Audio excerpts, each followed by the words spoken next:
वांगशो lovers, welcome back to my channel. यह film with your love का part 2 है।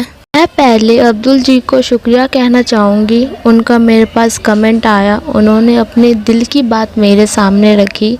लेकिन मैं उनसे बस इतना कहना चाहूँगी कि किसी भी काम को करने के लिए मोटिवेशन की ज़रूरत होती है। आप सब मुझे सपोर्ट कर रहे हैं, उसके लिए thank you so much, very very thank you so much. लेकिन अगर मोटिवेशन ही ना मिले तो किसी भी इंसान का कोई काम करने का मन नहीं करता। मैं स्टूडेंट हूँ, मैं पढ़ती तभी हूँ जब मुझे मोटिवेशन होता है, नहीं तो मेरा पढ़ाई में मन नहीं लगता। उसी तरीके से अगर हम कोई और काम करते हैं तो हमें उसमें भी मोटिवेशन मिलता है, तो हमारा काम करने का मन करता है। और तो और कहा जाए तो दिल से काम करते हैं। मेरी बात जिसको भी बुरी लगे, मैं तहे दिल से माफ़ी मांगती हूँ। और एक बात, कल मेरे पास कंचन जी का मैसेज आया, उनका 5 अक्टूबर को बर्थडे है, तो प्लीज़ सब उन्हें विश कीजिए। कमेंट उनका मैं हमेशा पिन करूँगी। तो चलिए ज़्यादा टाइम वेस्ट न करते हुए फिल्मी विथ योर लव का पार्ट 2 स्टार्ट करते हैं। हमने लास्ट पार्ट में देखा था वांग जी ने अपने लवर की बहुत टेक केयर की थी, उससे फीवर था। जब वहीं को नाश्ते के लिए वह उठाता है तो विहिंग बहुत ज़्यादा ही नखरे दिखा रहा था कि मैं बेड पे ही खाना खाऊंगा। लेकिन वांग जी तो रूल्स और रेगुलेशन का पक्का है, वह बिल्कुल भी विहिंग को खाना नहीं खाने देता बेड पे। वांग जी विहिंग को अपने ब्राइडल स्टाइल में अपनी गोद में कैरी कर लेता है और सीधा जाके बाथटब में फेंक देता है। वांग जी के ऐसा करने से विहिंग बहुत ज़्यादा गुस्सा हो जाता है और फनी सा फेस बनाने लग जाता है। वांग जी को कोई फ़र्क नहीं पड़ता, वह कुछ टाइम के बाद विहिंग को नहा देता है और उसे ब्राइडल स्टाइल में कैरी करके रूम में वापस ले आता है। उसकी बॉडी को सोक करने के बाद वह उसे कपड़े दूसरे चेंज करवा देता है। कपड़े चेंज करवाने के बाद वांग जी उसे ब्रेकफास्ट टेबल पे लेकर आता है और बिठा देता है। लेकिन वांग जी का ज़बरदस्ती उसे नहाने की वजह से विहिंग बहुत ज़्यादा नाराज़ हो गया था, वह ब्रेकफास्ट नहीं करता।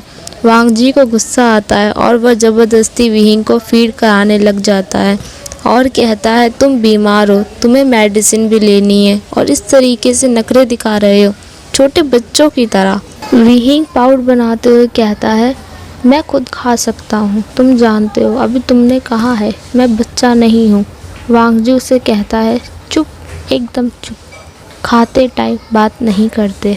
विहिंग वांग जी को लुक देता है लेकिन कोई कंप्लेन नहीं करता। वांग जी अपना खाना उसे खिलाने लग जाता है। जब दोनों खाना ख़त्म कर लेते हैं, वांग जी डिशेस को किचन में ले जाता है साफ़ करने के लिए।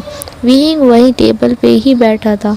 कुछ देर के बाद जब वांग जी रूम में एंटर करता है तो विहिंग उसे कंप्लेन करते हुए कहता है तुमने मुझे ठीक से नहाने भी नहीं दिया, मुझे दोबारा नहाना है, मैं बहुत ही गंदे से स्मेल कर रहा हूँ, ऊपर से तुम मुझे किस कर रहे हो बार बार, कितना शेमलेस लग रहा है मुझे ये सब कुछ। वांग जी कहता है मुझे कोई फ़र्क नहीं पड़ता, तुम बहुत ज़्यादा ही वंडरफुल स्मेल कर रहे हो, कहा जाए तो मुझे बिल्कुल ही मदहोश कर रहे हो अपनी स्मेल से। वांग जी के फेस पर कोई एक्सप्रेशन नहीं था, लेकिन फिर भी बातों में इतना ज़्यादा डीप मीनिंग था कि विहिंग कुछ नहीं कहता। पर विहिंग वांग जी को एक वियर्ड लुक देता है और उसके हेड पे एक पैक करता है और कहता है तुम मुझे फिर से टीस कर रहे हो, ये तो गलत बात है माय लव। तुमने जो कुछ भी कहा मुझे समझ नहीं आया, लेकिन क्या तुम मेरी मदद करोगे? मुझे नहाने जाना है, मुझे नहीं लगता कि मैं चल सकता हूँ, मुझे थोड़ी वीकनेस लग रही है। डान वांग जी अपने लवर की बातों पे कोई रिस्पॉन्स नहीं करता, बस अपना हेड नोट करता है और कोई कंप्लेन भी नहीं करता। बस विहिंग को अपने ब्राइडल स्टाइल में कैरी करता है और बाथरूम की तरफ ले जाने लगता है। वह विहिंग को साइड में खड़ा करता है और बाथटब में गर्म पानी फिल करने लग जाता है। वह बार बार पानी को चेक कर रहा था, कहीं उसके लव को कोई चोट ना पहुंच जाए, इतना गर्म पानी था। बाथ टब पूरा फिल हो जाने के बाद वह अपने लवर के पास जाता है, उसके कपड़े टेक ऑफ करने में उसकी हेल्प करता है। वांग जी ने तो ऑलरेडी विहिंग को कई बार बिना कपड़ों के देखा था, उसे कोई फर्क नहीं पड़ता और साथ में विहिंग को भी कोई फर्क नहीं पड़ रहा था कि वांग जी उसे नेकेड देख भी रहा है। तो वह विहिंग की हेल्प करता है, उसे प्यार से बाथ टब में बिठाता है और विहिंग को लवली आइज से देख रहा था। कुछ देर में ही वह उसकी बॉडी को क्लीन करना स्टार्ट कर देता है। कुछ ही देर में वांग जी अपने लवर को बहुत ही अच्छे से नहा देता है। वह कहता है, लानजान मुझे नींद आ रही है। वह अपने गीले हाथों को वांग जी के शोल्डर पर रखता है, जिससे वांग जी की शोल्डर से शर्ट गीली हो जाती है। वांग जी कुछ नहीं कहता और कहता है, थोड़ी देर में ही मैं तुम्हें ले जाऊंगा। विहिंग वांग जी की चेस्ट पर अपना सर रख लेता है और वांग जी धीरे धीरे विहिंग की बैक को स्क्रब करने लग जाता है। उसे कोई भी प्रॉब्लम नहीं थी अपने लवर की टेक केयर करने में। वांग जी विहिंग को बड़े ही प्यार से कहता है, अगर तुम्हें नींद आ रही है माय लव तो सो जाओ, मैं तुम्हें क्लीन करके कपड़े पहना के बिस्तर पे सुला दूंगा। कुछ देर बाद वांग जी देखता है कि विहिंग तो बहुत ही ज़्यादा नींद में आने लगा है। वह विहिंग को उठाता है, उसके कपड़े पहनाकर ब्राइडल स्टाइल में कैरी करके बिस्तर पर बड़े ही प्यार से अपने लव को सुला देता है और एक ब्लैंकेट से उसे कवर कर देता है। वह अपने लवर के लिए कंफर्टेबल हुडी और स्वेट पैंट्स लेके आता है, उसे वियर करवा के आराम से सुला देता है। ये सब काम खत्म करने के बाद वांग जी बाथरूम में जाता है। वहाँ पे वह विहिंग के और साथ ही जियांग चैंग के डर्टी क्लोथ्स को भी देखता है, क्योंकि दोनों एक साथ रूम शेयर करते थे और ज़्यादातर टाइम वह दोनों सोने में ही निकालते, जिससे उनके पास साफ सफाई का तो वक्त ही नहीं था। वांग जी दोनों के कपड़े उठाता है, वह उन कपड़ों को लॉन्ड्री में दे देता है और कुछ टाइम के बाद वह भी अपने कपड़े चेंज करके क्लीन कपड़े पहन लेता है। वह रूम में जाता है और विहिंग की स्टडी टेबल पे रखा हुआ विहिंग का फ़ोन चेक करता है। उसमें कई मैसेज थे और कुछ मिस कॉल्स भी आई हुई थी। वह सभी मैसेज और मिस कॉल्स को इग्नोर करता है। वह किसी भी मिस कॉल या कॉल का रिप्लाई नहीं करता। फ़ोन को वापस टेबल पे रखता है और अपने लवर के पास बेड की तरफ जाने लग जाता है। वह भी विहिंग के साथ ही बिस्तर पर लेट जाता है। जो उसने ब्लैंकेट ओढ़ा हुआ था वह भी अपनी बॉडी पे करता है और विहिंग को टाइटली अपनी चेस्ट से हग कर लेता है। कुछ टाइम के बाद विहिंग भी उसे हग बैक करता है। वांग जी उसके फोरहेड पर एक छोटी सी किस देता है। कुछ देर में ही इसी पोजीशन में वांग जी भी विहिंग के साथ सो जाता है। जब वांग जी की आंख खुलती है, ऑलरेडी आफ्टरनून का टाइम हो गया था। वह धीरे धीरे से विहिंग को अपनी बॉडी से अलग करता है, बिस्तर पर सुला देता है। इससे विहिंग की नींद बिल्कुल भी नहीं टूटी थी। वह उठ जाता है बेड से। वह विहिंग का टेम्परेचर चेक करता है, जो अब बिल्कुल ही नॉर्मल हो गया था। वह विहिंग के स्टडी टेबल की तरफ जाता है, अपना फ़ोन उठाता है और रूम से बाहर चला जाता है। वह किचन में जाता है, पानी पीता है और बस बाहर डाइनिंग टेबल के ऊपर बैठा ही था कि हाउस बेल रिंग होने लगी थी। वह सोच में पड़ जाता है, दोपहर के टाइम में भला कौन आया होगा। वह मेन डोर की तरफ जाता है, डोर को ओपन करता है। वहाँ मैडम यू, यानली और जिनलिंग आए हुए थे। जिनलिंग वांग जी को देखकर बहुत ही ज़्यादा एक्साइटेड हो जाता है, चिल्लाने लग जाता है, uncle Lan how are you, आप कैसे हो।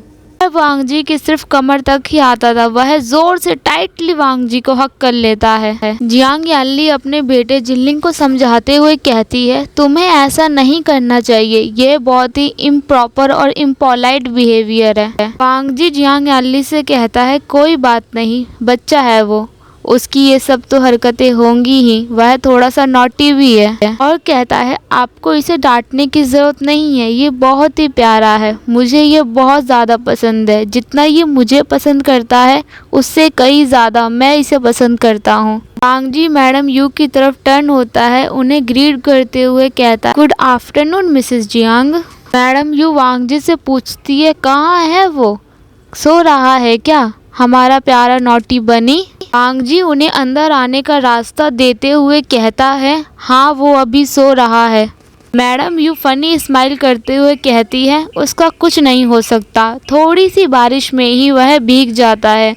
वह इतना ज़्यादा वीकनेस है उसकी बॉडी में, उससे ज़्यादा ताकतवर तो जिनलिंग है जो उसके साथ ही भीगा था, लेकिन फिर भी इसे कुछ नहीं हुआ और उसने बिस्तर पकड़ लिया। मैडम यू किचन की तरफ जाती है क्योंकि वह कुछ सामान लाई थी किचन के लिए, वह जाके किचन में रख देती हैं। जानली अपने बेटे को कहती है जो भी ग्रैंड माँ सामान लाए हैं उन्हें प्लेट में रख के लेकर आओ, सब खा लेंगे थोड़ा थोड़ा। जिनलिंग फुल एक्साइटमेंट में कहता है ओके मम्मा, वैसे भी ये तो मेरे फेवरेट है। उन प्लास्टिक बैग में स्पाइसी फूड्स रखा हुआ है, मैं अभी उन प्लास्टिक बैग्स को खाली करके प्लेट में रख के लाता हूँ। मैडम यू भी जिनलिंग के साथ ही किचन में चली जाती है।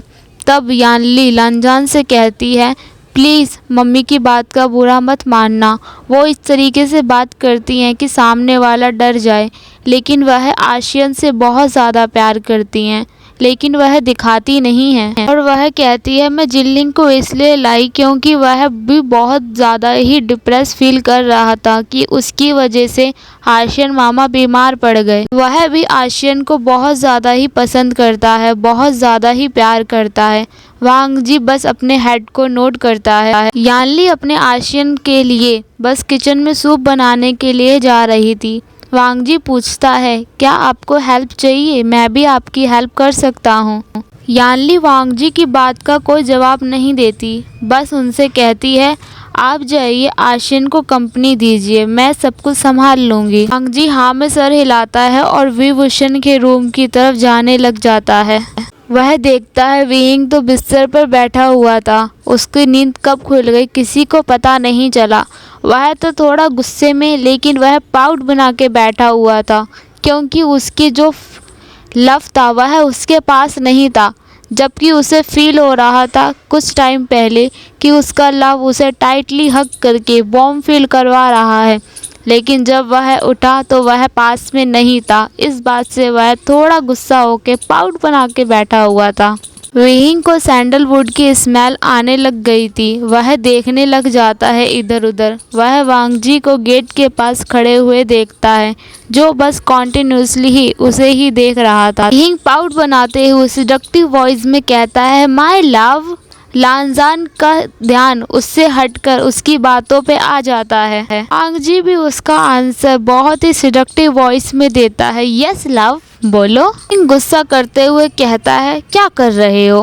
वांग जी कहता है कुछ नहीं माय लव, बस मैं तुम्हारे पास तुम्हें कंपनी देने आया हूँ। विंग कहता है ओ। वांग जी पूछता है क्या मतलब। विभूषण कहता है यू। लान वांग जी को कुछ समझ नहीं आता, वह विहिंग की तरफ बढ़ने लग जाता है। वांग जी कब विहिंग के पास पहुंच जाता है विहिंग को पता भी नहीं लगता। वांग जी जाके विहिंग के साइड में बेड पर बैठ जाता है।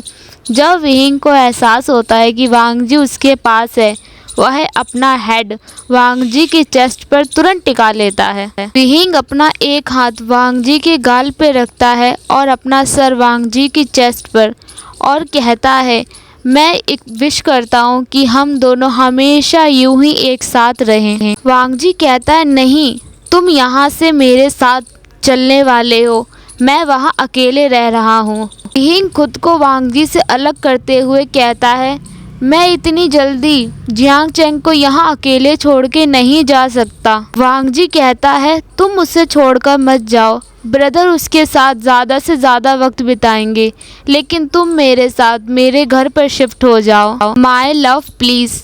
विहिंग वांग जी को समझाते हुए कहता है पहले मुझे जियांग चेंग से इस बारे में डिस्कस करना होगा। वह वापस वांग जी की चेस्ट पर सर रखते हुए ये बात कह रहा था। विहिंग की नाक में तो खुशबू आ ही जाती है और वह वांग जी से कहता है ये तो मेरी सिस्टर के सूप की स्मेल आ रही है। वांग जी कहता है ये तो जियांग चेंग का रूम है, यानली कहाँ से यहाँ पे सूप बनाएगी।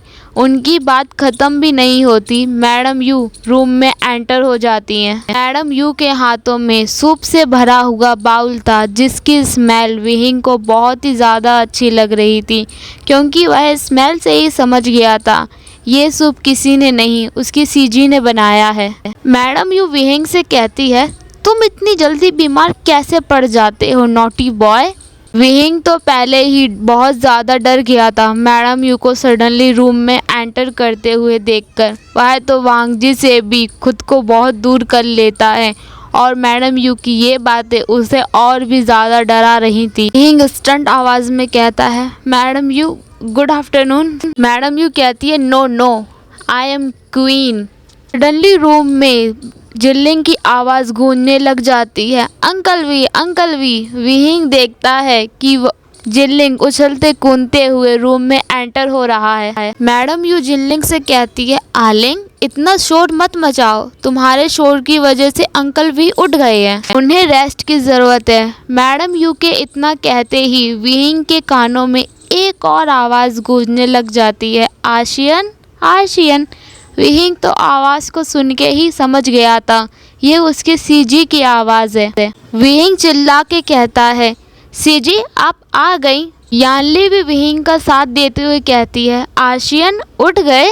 विहिंग फुल एक्साइटमेंट में कहता है, आलिंग सीजी मैंने आपको बहुत ज़्यादा मिस किया, आपको देखकर मुझे बहुत ज़्यादा खुशी हो रही है अब आप दोनों मुझसे मिलने आए। आलिंग भी फुल एक्साइटमेंट में चिल्लाने लग जाता है, uncle Wei uncle Wei. Uncle Jiang ने बोला था कि आप बीमार पड़ गए हैं इसलिए हम आपको देखने आए हैं। विहिंग आलिंग को हक करते हुए कहता है, ज़्यादा कुछ नहीं बस फीवर है थोड़ा सा, मैं बिल्कुल ठीक हूँ अब। आलिंग जवाब देते हुए कहता है, ग्रैंडमा ने आपके लिए सूप लाए हैं जो आपका फेवरेट है, मुझे बताया था ग्रैंडमा ने। मैडम यू आलिंग को विहिंग से दूर करते हुए कहती है, ज़्यादा बात मत करो, उन्हें रेस्ट की ज़रूरत है, पहले उन्हें सूप पीना है फिर वह रेस्ट करेंगे। वांगजी मैडम यू को ओके कहता है और वह सडनली वांगजी की गोद में जाके बैठ जाता है। वांगजी कुछ नहीं कहता, अपने दोनों हाथों को ऊपर करता है और आलिंग की कमर में रैप कर लेता है और अपनी गोद में टाइटली बिठा लेता है। मैडम यू सूप के बाउल को टेबल से उठाती हैं, स्पून में लेती हैं और फूंक मारने लग जाती हैं विहिंग की तरफ मूव करने से पहले, कहीं विहिंग के लिप्स इस हॉट सूप से जल ना जाए। मैडम यू को अपने हाथों से सूप पिलाते हुए देखकर विहिंग कहता है, नो मैडम यू मैं खुद पी लूँगा सूप। मैडम यू कहती है, क्यों तुम्हें डर लग रहा है, कहीं मैं तुम्हें गरम गरम सूप ना पिला दूं। विहिंग ऑकवर्ड फील करते हुए कहता है, नो नो ऐसा नहीं है। मैडम यू कहती है, ठीक है फिर तो ज़्यादा बात मत करो और मैं तुम्हें सूप पिलाऊंगी। विहिंग हेड को नोट करता है और मैडम यू उसे सूप पिलाने लग जाती हैं। जियांग यानली को स्माइल आ रही थी क्योंकि उसने पहली बार अपनी मदर को इतने प्यार से विहिंग से बात करते हुए और उसकी केयर करते हुए देखा था। सबको ख़त्म करने के बाद मैडम यू कहती है, चलो अब तुम रेस्ट करो। वह बेड से उठती हैं और बाउल को ले जाके किचन में रखने चली जाती हैं। विहिंग सडनली वांगजी की तरफ टर्न होता है और कहता है, लन जाओ, मैंने तुम्हारे बारे में सपना देखा है, मुझे ड्रीम आया था। जियांग यानली विहिंग की बात को सुन के चकल करने लग जाती हैं। आज के लिए बस इतना ही, कल देखते हैं कि विहिंग को क्या सपना आया था, वांगजी के बारे में वह क्या सपना देखता है। पार्ट कैसा लगा कमेंट करके ज़रूर बताना और भूल मत जाना subscribe my channel, like and share. Thank you, bye bye guys, कल मिलती हूँ।